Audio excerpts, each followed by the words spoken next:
লবণে ৭ বার আয়াতুল কুরসি পড়ে ফু দিয়ে খান, ফলাফল নিজ চোখে দেখুন। আয়াতুল কুরসি হচ্ছে পবিত্র কোরআনুল কারীমের ভিতরে যত আয়াত রয়েছে সকল আয়াতের ভিতরে সর্বশ্রেষ্ঠ আয়াত হচ্ছে আয়াতুল কুরসি। এটা নবীজি সাল্লাল্লাহু আলাইহি ওয়াসাল্লাম নিজেই আমাদেরকে জানিয়ে দিয়েছেন। বুখারী শরীফের হাদিস, নবীজি সাল্লাল্লাহু আলাইহি ওয়াসাল্লাম বলে দিয়েছেন, যে ব্যক্তি রাতে ঘুমানোর আগে এই আয়াতুল কুরসি পাঠ করবে, আল্লাহ তাআলা তার জন্য একজন ফেরেশতা নিযুক্ত করে দিবেন।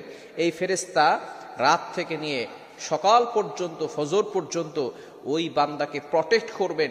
দুনিয়ার কোনো শক্তি, জিন বলেন, যত ধরনের দুশ্মন আছে, কোনো দুশ্মন, কোনো জিন জাতি তার কোনো ক্ষতি করতে পারবে না। অর্থাৎ আল্লাহ পাক রব্বুল আলামিন ওই বান্দাকে প্রটেক্ট করবেন এবং হেফাজত করবেন। এজন্য নবীজি সাল্লাল্লাহু আলাইহি ওয়াসাল্লাম এই আমলটি সবসময় করতেন। রাতের বেলা ঘুমানোর আগে আয়াতুল কুরসি তেলাওয়াত করতেন এবং সাহাবায়ে কেরাম যারা রয়েছেন তাদেরকে আমলটি করতে বলতেন। শুধু তাই নয়, নাসাই শরীফের 100 নম্বর হাদিসের ভিতরে রয়েছে, নবীজি সাল্লাল্লাহু আলাইহি ওয়াসাল্লাম জানিয়ে দিয়েছেন, মান ক্বারাআ আয়াতাল কুরসি ফি দুবুরি কুল্লি সালাতিন মাকতুবা, যে ব্যক্তি 5 ওয়াক্ত সালাতের পরে এই আয়াতুল কুরসি পাঠ করবে, সে ব্যক্তি মৃত্যুবরণ করার সাথে সাথেই আল্লাহ তাআলা তাকে জান্নাতের ঘোষণা দিয়ে দিবেন। উইল গো টু প্যারাডাইস, সে জান্নাতে চলে যাবে। আল্লাহ পাক রব্বুল আলামিন তাকে জাহান্নামে দিবেন না। আল্লাহ পাক রব্বুল আলামিন তার কবরটা জান্নাতের বাগান বানিয়ে দিবেন। মৃত্যুবরণ করার সাথে সাথে, অর্থাৎ মৃত্যু আর তার মাঝে একটি দেয়াল থাকবে, জান্নাত আর মৃত্যুর মাঝে একটা দেয়াল থাকবে, অর্থাৎ মৃত্যু সরে যাবে, সাথে সাথে আল্লাহ পাক রব্বুল আলামিন তাকে জান্নাত দিয়ে দিবেন। সুবহানাল্লাহি ওয়া বিহামদিহি। এজন্য আয়াতুল কুরসি হচ্ছে খুবই চমৎকার একটি আয়াত। এই আয়াতের ভিতরে অনেক ফজিলত রয়েছে। এখন মূল বিষয়টি যাই, যেটা হচ্ছে লবণের ভিতরে যদি আপনি আয়াতুল কুরসি পড়ে ফু দিয়ে খান, কিভাবে খাবেন, এই খেলে যে কতটা উপকার রয়েছে নবীজি সাল্লাল্লাহু আলাইহি ওয়াসাল্লাম আমাদেরকে জানিয়ে দিয়েছেন। এই আয়াতুল কুরসির ভিতরে অনেক ফজিলত রয়েছে।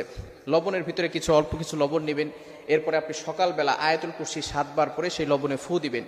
এরপরে এই লবণটাকে 7টা ভাগ করবেন। ভাগ করে 7 দিনে আপনি খালি পেটে সকালবেলা বিসমিল্লাহ সহকারে একটু সামান্য লবণ যদি আপনি খেতে পারেন, তাহলে আপনার যদি কাশি থাকে, অনেকের এমন রয়েছে কাশি আছে কিন্তু কাশি কখনো সারে না, কাশি কখনো দূর হয় না, অনেক ওষুধ খাচ্ছে, কাশি সারে না, যদি এভাবে আমল করে খেতে পারেন 7 দিনে, আল্লাহ তাআলা তার থেকে কাশি দূর করে দিবেন। তার ঠান্ডা, সর্দি এগুলো থাকবে না, কাশি তার থেকে দূর হয়ে যাবে। তবে অবশ্যই খেয়াল করতে হবে, যারা বিশেষ করে যারা ডায়াবেটিসের রোগী আছেন, প্রেশারের রোগী আছেন, তাদের জন্য এটা নয়। লবণ উপকারী জিনিস, আবার ক্ষতিও রয়েছে। প্রত্যেকটা জিনিসের ভিতরে উপকার রয়েছে, বেশি হয়ে গেলে ক্ষতিও রয়েছে। কোরআনের ভিতরে আল্লাহ তাআলা সব কিছু দিয়েছেন। এজন্য আয়াতুল কুরসির ফজিলত জেনে আমাদেরকে আমলটা করতে হবে। কারণ আল্লাহ তাআলা পবিত্র কোরআনুল কারীমের ভিতরে নিজেই বলে দিয়েছেন, 15 নম্বর পারা 9 নম্বর পৃষ্ঠা 2 নম্বর লাইন, সূরা বনী ইসরাঈলের 82 নম্বর আয়াতে রব্বুল আলামিন বলেন, وَنُنَزِّلُ مِنَ الْقُرْآنِ مَا هُوَ شِفَاءٌ وَرَحْمَةٌ لِلْمُؤْمِنِينَ। আমি আল্লাহ তাআলা এই কোরআনটা মুমিনদের জন্য রহমত স্বরূপ, শেফা স্বরূপ নাজিল করে দিয়েছি।